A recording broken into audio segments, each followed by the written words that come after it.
നമസ്കാരം. മറ്റൊരു short videos ആണ് നമ്മളിന്ന് പ്ലസ് ടുക്കാർക്ക് വേണ്ടി ആപ്ലിക്കേഷൻസ് ഓഫ് ഡെറിവേറ്റീവ്സിലെ ഇൻക്രീസിംഗ് ഡിക്രീസിംഗിലെ ഉറപ്പായിട്ടുള്ള ക്വസ്റ്റൻ ആണ്. ഇഷ്ടപ്പെട്ട മാക്സിമം ഷെയർ ചെയ്യാം. നമ്മുടെ ഓൺലൈൻ ക്ലാസ് ഉണ്ട്, ജോയിൻ ചെയ്യാം. The function f of x equal to log sin x is dash on pi by 2 to pi. ഈ ഇന്റർവെല്ലിൽ log sin x ഇൻക്രീസിംഗ് ആണോ ഡിക്രീസിംഗ് ആണോ എന്നാണ് ചെക്ക് ചെയ്യാൻ പോകുന്നത്. അപ്പൊ അതിനുവേണ്ടി എഫ് ഓഫ് എക്സ് എഴുതി, എഫ് ഡാഷ് എക്സ് ഉണ്ട്, ലോഗ് സൈൻ എക്സ് അതിന്റെ derivative by f dash x ആകുമ്പോൾ ലോഗ് ആയതുകൊണ്ട് answer starting from 1 by log sin x is 1 by sin x. പിന്നെ sin x ന്റെ ആയാലും ഒരു മണ്ടയ്ക്ക് cos x.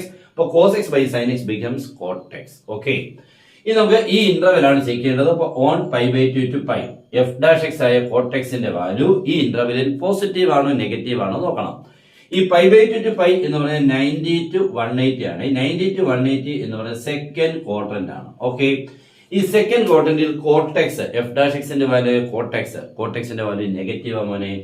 സെക്കൻഡ് ക്വാഡ്രന്റിൽ സൈൻ എക്സ് അല്ലേ പോസിറ്റീവ്, അപ്പൊ കോട്ടെക്സ് നെഗറ്റീവ് ആണ്, അപ്പൊ ലെസ് ദാൻ 0 ആണ് അല്ലേ.